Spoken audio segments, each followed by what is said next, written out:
Bismillahirrahmanirrahim. Alhamdulillahirabbil wassalatu wassalamu ala asyrafil anbiya'i wal mursalin sayyidina Muhammadin wa ala alihi wa sahbihi ajma'in. Rabbi shrah lana sudurana wa yassir lana umurana wahlul 'uqdatam min lisanina yafqahu qawlana. Rabbana zidna 'ilman warzuqna fahma. Rabbana zidna 'ilman warzuqna fahma. Rabbana zidna 'ilman warzuqna fahma. Assalamualaikum warahmatullahi wabarakatuh. Jadi kita akan teruskan lagi MPU 2312 Pengajian Islam bagi pelajar Kolej Vokasional Datuk Lela Maharaja Diploma tahun 1 semester yang pertama. Jadi kita teruskan akidah Islam bahagian yang pertama. Bahagian pertama tajuk yang terakhir iaitu bimbingan wahyu kepada akal. Jadi dalam membicarakan tentang akal ini, tentang konsep akal, akal ini adalah satu-satunya perkara yang diberikan oleh Allah Subhanahu Wa Taala kepada manusia untuk membezakan manusia ni dengan lain-lain makhluk seperti binatang dan juga tumbuh-tumbuhan. Jadi tumbuh-tumbuhan dan binatang hidup tetapi tidak mempunyai akal. Apakah maksud akal? Akal ialah kemampuan untuk berfikir, kemampuan untuk memilih sama ada perkara yang baik ataupun yang buruk, membezakan perkara yang baik dan juga perkara yang buruk. Cuma terdapat beberapa kelemahan akal. Maka Allah SWT memberikan wahyu kepada Nabi Muhammad SAW untuk membimbing akal manusia ke arah jalan yang benar. Sebab apa? Kemampuan akal yang terbatas. Okey. Jadi antara perkara-perkara yang tidak dapat dicapai oleh akal manusia ialah akal-akal manusia berbeza di antara satu sama lain, fikiran manusia ni. So dia tidak boleh menentukan nilai. Ada yang mengatakan mencuri itu baik. Kalau saya mencuri untuk tolong orang, adakah baik? Baik. Ada orang kata baik, ada orang kata tak baik. Jadi wahyu tolong. Wahyu kata apa? Matlamat tidak menghalalkan cara. Nak tolong orang boleh tapi bukanlah dengan mencuri. Itu maksud dia. Akal fikiran terdedah kepada hawa nafsu. Ini perkara-perkara yang tidak mampu untuk akal untuk akal tampung. Dan kemudian terpengaruh dengan sifat kenegerian, sifat perkamuan. Jadi akal fikiran manusia ni dia mudah terpengaruh. Jadi wahyu Allah SWT akan membantu. Kalau kata pun undang-undang manusia cipta pun, undang-undang tersebut pun sebenarnya apa? Dipengaruhi oleh hawa nafsu, perkamuan dan mungkin juga semangat kenegerian. Okey? Dan kemudian akal manusia terbatas, bergantung hanya kepada panca indera sahaja, maklumat yang diterima oleh panca indera. Apa dia panca indera? Tengok dengan mata, hidu dengan hidung, rasa dengan lidah, dengar dengan telinga dan juga pegang dengan kulit. Ya. Maka kalau panca indera tu tak dapat tengok, contohnya titian siratal mustaqim. Pernahkah pegang? Pernah tengok tak? Pernah dengar tak? Pernah bau tak? Bila tak pernah, maka wahyu akan membimbing akal bagaimanakah cara untuk membuat penilaian terhadap perkara-perkara gaib ini.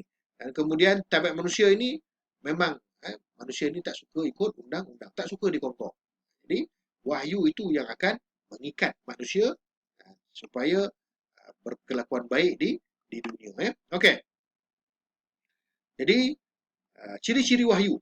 Ciri-ciri wahyu ni tak semua perkara tu wahyu, tak semua perkara yang baik tu wahyu. Wahyu ni pertama sekali dia mesti datang daripada Allah. Siapa yang turunkan? Malaikat Jibril. Bagi pada siapa? Bagi pada Nabi Muhammad. Okey. Kemudian tidak ada berubah. Ini kejap A, kejap B, kejap C, besok U-turn ni 180 darjah. Turning. Tak wahyu ni wa aqimus solah wa atuz zakah. Daripada zaman Nabi Muhammad sembahyang sampailah lagi. Kamu kena sembahyang 5 waktu. Subuh, zuhur, asar, maghrib, isyak. Tak ada. Tak berubah-ubah. Ustaz, ni di zaman moden ni Ustaz, masa semakin pendek. Jadi kita kena sembahyang 3 waktu. Tak ada. Tetap juga 5 waktu. Zaman Nabi 5 waktu, zaman sekarang pun 5 waktu. Kebenarannya mutlak. Maknanya wahyu ni datang Allah Ta'ala benar. Hanya yang benar-benar belaka. Tidak ada yang tidak benar melainkan benar-benar belaka. Tak perlu takut tambah pun. Dah memang lengkap. Kemudian hanya disampaikan kepada Nabi dan Rasul saja. Manusia tak dapat wahyu. Manusia tak dapat wahyu. Kalau katalah tiba-tiba kamu 10 tahun lagi kamu jumpa ada Nabi barulah, nama dia Safwan. Maka kamu berhati-hatilah. Itu semua orang orang yang menyamar, yang mengambil kesempatan. Okey, itu ciri-ciri ciri-ciri wahyu dan kita pergi kepada perkara yang merosakkan akidah. Jadi kita dah ada akal, kita dah ada wahyu, kita mampu untuk berfikir, membezakan mana yang baik dan buruk, dibantu pula dengan wahyu, maka kita bertambah mantap corak pemikiran kita, corak kita membuat penilaian bertambah mantap. Tetapi masih lagi ada godaan, iaitu godaan daripada syaitan yang mahu kita keluar daripada agama Islam, mahu kita tergelincir daripada landasan akidah yang sebenar. Maka Allah SWT berfirman, "Man kana yarju liqa'a rabbih falyamal amalan salihan wa la yusyrik bi'ibadati rabbih ahada." Maka barang siapa yang mengharapkan perjumpaan dengan Tuhannya, itu nikmat paling agung sebenarnya jumpa dengan Allah Taala lah sebenarnya. Hendaklah dia beramal soleh. Syarat nak jumpa Allah Taala kena amal soleh dan tidak mempersekutukan Allah Taala dengan sesuatu apa pun. Itu adalah syarat-syarat untuk apa? Untuk bertemu dengan Allah Taala. Jadi kedudukan akidah Islam ni dia sangat mulia. Itulah dia nikmat yang paling agung sekali. Jadi dua peranan yang seimbang dalam menangani persoalan akidah tauhid. Al-Quran dia ada gariskan dua peranan. Pertama sekali, Al-Quran ni membina akidah yang sahih dan kemudian meruntuhkan iktikad palsu yang bertebaran dalam kalangan ahli kafir Quraisy, orang musyrikin. Nampak? Al-Quran ni dia ada dua dia punya peranan. Pertama sekali dia membina akidah kita. Kita rasa akidah kita kurang lah, kita rujuk pada Al-Quran. Kita rasa iman kita kurang lah, kita rujuk pada Quran. Kemudian kita rasa Allah, macam mana lagi nak tambahkan lagi amalan, kita rujuk pada Al-Quran. Dan pada masa yang sama, yang ni bukan kerja kita, kerja Quran. Quran dia akan bagi hujah-hujah yang mengatakan agama Kristian ni batil, agama Hindu Buddha batil, salah, sesat. Al-Quran punya kerja. Kita hanya perlu fikirkan tentang iman kita sahaja. Dan pada masa yang sama, kalau kita lah ada kawan-kawan kita, betulkah Tuhan ni dia mula mempersoalkan Tuhan kita, maka kita rujuk kembali balik kepada siapa? Kita kembali kepada Al-Quran. Allah berfirman dalam surah Az-Zumar ayat 65, "Wa laqad uhiya ilaika wa ilal ladzina min qablik la in asyrakta la yahbatanna 'amaluk wa la takunanna minal khasirin."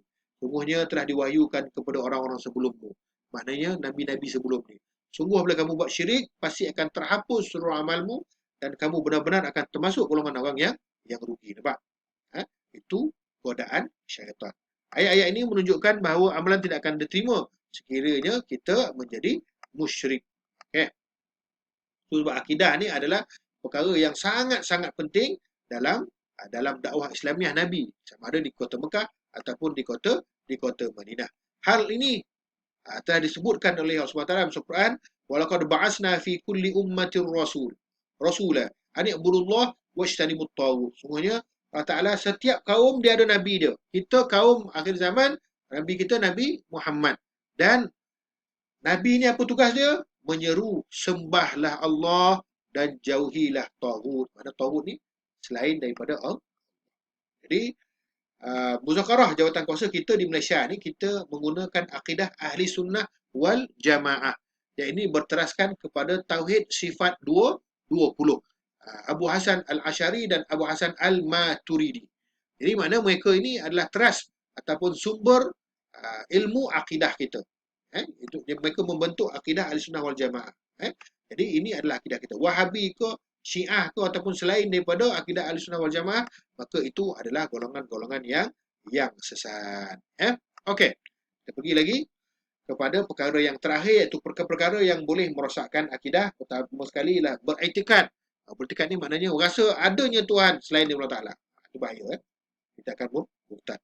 Beriktikad makhluk boleh mempunyai kuasa. Contohnya makhluk ni, contohnya kita sembah pokok ni, pokok ni boleh dia sembuh ni. Kita minta pada pokok. Maka itu pun boleh jatuh kafir. Melakukan ibadah seperti orang kafir. Contohnya kalau kita nak ziarah kawan kafir kita mati, pergi ziarah tak ada masalah. Tapi janganlah kamu sama-sama tunduk pula. Dekat gambar tu, tunduk pula. Itu kafir. Sebab apa? Melakukan ritual yang sama dengan orang agama lain. Kemudian menghina Al-Quran, menghina Rasulullah, menghina sunnah Rasulullah, menghina janggut, menghina cara Nabi makan, menghina pakaian Nabi pakai. Itu semua membawa kepada gelincirnya akidah. Kemudian kita kata Al-Quran ataupun agama Islam ni tak sesuai zaman sekarang. Zaman sekarang ni zaman internet, Ustaz. Zaman PDPR, pembelajaran dan pengajaran di rumah. Zaman kita online, mana pakai Quran lagi dah. Quran ni zaman dulu boleh lah. Zaman naik unta dulu. Maka itu adalah satu perkara yang boleh menjadikan kita murtad. Beriktikad undang-undang Islam sudah lapuk, kejam dan zalim. Kita yakin undang-undang yang paling bagus ialah undang-undang Lord Reid. Kita gunakan sekarang ni di Malaysia ini. Itu undang yang terbaik. Undang Quran tak boleh nak challenge. Maka kita kafir. Beriktikad bahawa kebenaran Islam adalah sesuatu yang diragukan. Mana kita sanksi. Contohnya kita sanksi, betul ke ada syurga neraka? Betul ke besok nanti kita akan dihisap? Betul ke besok nanti kita akan menghadap Allah Ta'ala? Maka itu adalah satu perkara yang boleh membawa kepada murtad. Menafikan perkara yang menjadi maklum dalam agama atau perkara yang diketahui umum. Maknanya maklum. Kita dah tahu dah Allah Ta'ala ada wajib disembah. Tak ada. Allah Ta'ala ada satu lagi. Kita boleh je kalau tak sembah Allah Ta'ala kita sembah imam-imam kat masjid tu tak boleh. Lalu menafikan perkara-perkara. Contohnya kita dah tahu dah Rasul 25, kita tambahlah 26. Semua satu dunia tahu Rasul Allah SWT yang wajib kita ketahui ialah 25. Dan Nabi yang terakhir Nabi Muhammad tak adalah nombor 26. Siapa bapa saudara saya Ustaz? Dia claim dia jadi Nabi. So dia ke 26. Maknanya kalau kamu mengiyakan tu, menafikan yang 25 tadi, maka kamu jatuh kafir. Kenapa pula ada lagi benda-benda macam ni? Pertama sekali jahil. Apa maksud jahil? Tak belajar, bodoh. Dia tak belajar. Jahil ni maksud dia bodoh. Dia tak belajar. Kemudian, apa lagi? Dia taksub. Dia taksub dengan pakcik dia tadi. Sampai apa pakcik dia buat? Dia tiru. Lama-lama pakcik dia jadi Nabi, dia ikut pula pakcik dia jadi Nabi. Macam tu lah. Tak taksub. Fanatik. Dan kemudian taklid memutar tuli, maknanya tak ada dalil. Kita taklid ni boleh kita ikut, contohnya semayang kena taklid. Kamu nak cari dalil kat mana? Orang nak semayang dulu, bapak kamu semayang macam tu kan tirulah. Tapi yang perkara-perkara permasalahan akidah, kamu kena berdasarkan Al-Quran dan Sunnah Rasulullah. Kemudian lalai ni macam-macam lah, ikut hawa nafsu, ikut godaan syaitan, dan kemudian kerana kurangnya bimbingan agama yang benar. Kerana sekarang ni kita tengok keluarga orang Islam ni sibuk kerja cari duit, anak-anak terbiar. Macam saya pernah mengajar di satu sekolah di Seremban dulu. Mak bapak nak jumpa anak seminggu sekali pun pak bayar. Nampak? Bayangkan. Bayangkan. Okey. Kemudian media dan informasi lebih bersifat melalaikan. Sekarang ni kalau kamu buka handphone kamu, lalai ke tak lalai? Orang boleh menghadap handphone kamu 3 jam, tapi boleh tak kamu menghadap Quran 3 jam? Kalau boleh, maksud dia handphone kamu tak lalai. Tapi kalau tak boleh, maksud dia apa? Maksud dia handphone kamu melalaikan. Itu mudah je. Jadi, adalah kita berpegang teguh dengan akidah yang mempercayai Allah sebagai Tuhan dan Muhammad sebagai Rasulullah. Jadi ada satu hadis panjang. Ada satu hadis yang panjang. Saya cuba baca makna dia. Nabi cakap apa? Peliharalah urusan Allah dan secara Allah akan jaga kita. Peliharalah urusan Allah dan secara Allah akan bersama kita selalu. Jika kamu meminta tolong kepada Allah, jika kamu nak minta kepada Allah Ta'ala. Jika nak minta tolong, mintalah pertolongan daripada Allah Ta'ala. Ketahuilah, jika seluruh umat ini berkumpul untuk mendatangkan manfaat kepadamu atas satu, maka mereka tidak akan dapat memberikan manfaat sedikit pun kecuali apa yang telah Allah tetapkan bagimu.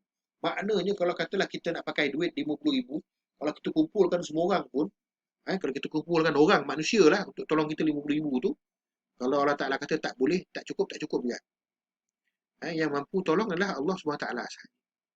Sebab apa? Allah Ta'ala yang memberi manfaat. Orang lain tak boleh nak beri manfaat. Orang lain tu pun beri manfaat atas apa? Atas kebenaran Allah Subhanahu wa Ta'ala.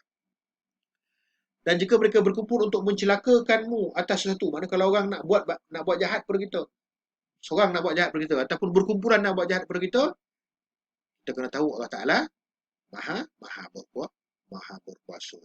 Okey. Jadi sampai di sini dulu akidah Islam bahagian pertama, topik yang terakhir. InsyaAllah kita akan berjumpa dalam rakaman yang seterusnya bagi akidah Islam bahagian yang kedua. Subhanakallahumma wa bihamdika la ilaha illa anta astaghfiruka wa atubu ilaik. Amaltu suwan wa zalamtu nafsi faghfirli fa innahu la yaghfiru dhunuba illa anta. Bismillahirrahmanirrahim. Al-'asr. Insana lafi khusr.